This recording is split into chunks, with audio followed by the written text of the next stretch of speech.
Yeah, when I said I was working hard on stuff, I wasn't kidding. I haven't even shaved in like weeks now. Anyways, this though is not a comedic video, even though it involves the death of a comedian. And I'm sure as you've already heard by now, if you've been looking anywhere on social media, Robin Williams was pronounced dead earlier today on August 11th. Now, the coroner is still investigating the cause of death. They initially thought it was asphyxiation, aka suicide, but they don't know for sure yet. But a lot of people said, of course, that he was battling depression. Of course, he'd been through rehab and so forth, had drug addiction problems back in the 80s and so forth.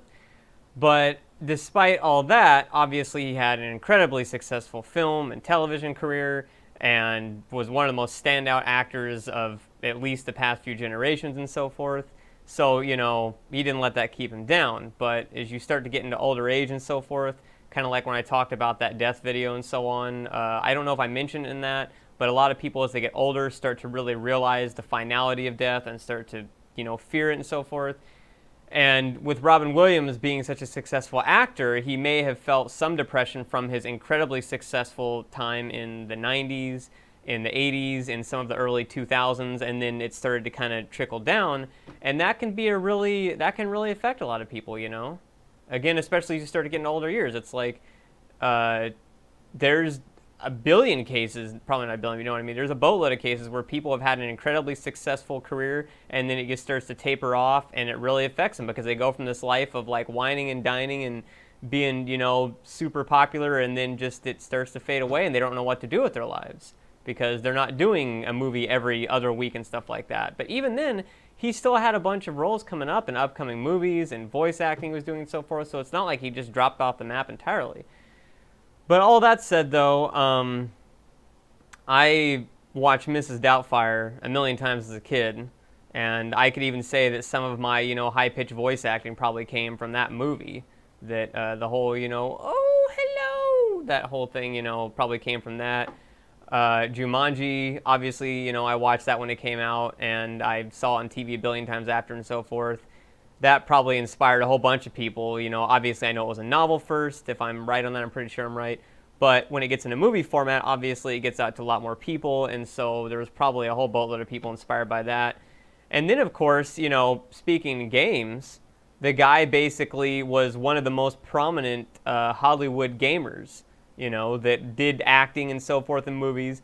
But then on the side, he wasn't just, LOL, guys, I play Halo. Oh. He knew his stuff. He was into Legend of Zelda. Friggin' named I think one of his kids after Zelda. Maybe even his second kid was named after a character in Final Fight.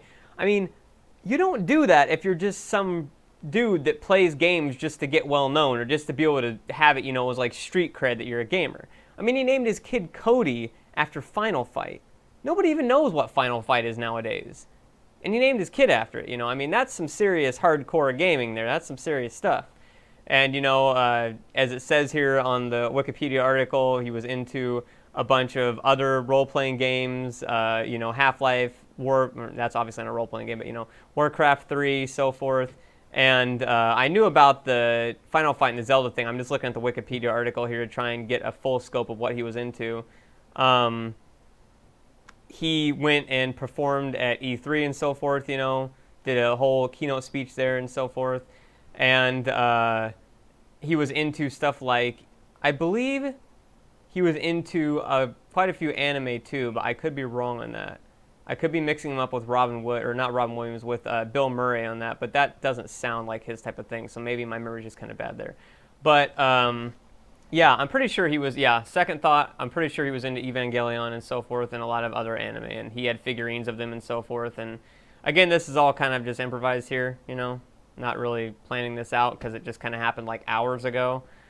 But it's just crazy though, because it's much like a few years ago when like Billy Mays died, Billy Mays died, and it was just a mind-blowing thing because to me, I loved infomercials, and it was such a big part of my life because I watched infomercials a bunch, and just to have somebody be that influential and affected that many people in the human race to just be gone, is just crazy. And I know he was battling depression and so forth, but those are the kind of deaths that really get you, where, not being to be blunt here, but Lindsay Lohan, if she, died sometime this year, it's the loss of a human life. It sucks.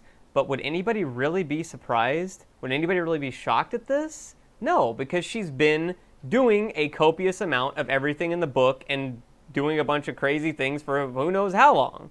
But Robin Williams, you don't hear him in the news, Robin Williams got drunk and drove his car into like a 7-Eleven, or Robin Williams got high off coke and fucking slapped somebody in the face and punched him in the dick. You didn't hear about that.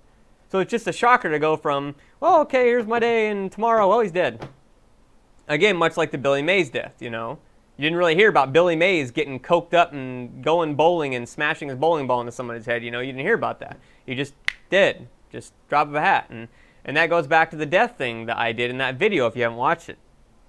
You got to appreciate life because the very next day you could be dead of something. If it's a suicide, obviously he knew this was coming, but we don't know that yet. But, in a lot of deaths, it just happens at the drop of a hat and you don't know. And so that's why you got to appreciate not only your own life, but the life of people around you, because you may wake up tomorrow and they may be dead. So if you got somebody in your life and stuff like that you care about, and you haven't let them know how much you care about them, you should tell them, because you might not get the chance to tomorrow, and then it's done. So, but that's just sad, though, that Robin Williams, he was only in his 60s, could have had a good another 30 years minimum to his life that he could have done a lot of really awesome stuff in, could have, accomplished a lot of things, made himself happy, and it's just taken out like that, just done. So that's why you got to do what you can with your life while you can, before you can't. There you go. So that's about it. And I promise I'm going to shave soon. I know this probably looks terrible. But hey, I actually look like, I'm 28 for once. So I'll take that. But all the same, it's getting kind of irritating every single time I move my lips. I feel the little air coming through my mustache, and that's starting to grate on me. So, yep. But Robin Williams, dead of we don't know what yet. Possible suicide, possibly not. But he did a lot of great things in his life, and obviously influenced a whole boatload of people to do more great things in their life. And that is about it. So, yep.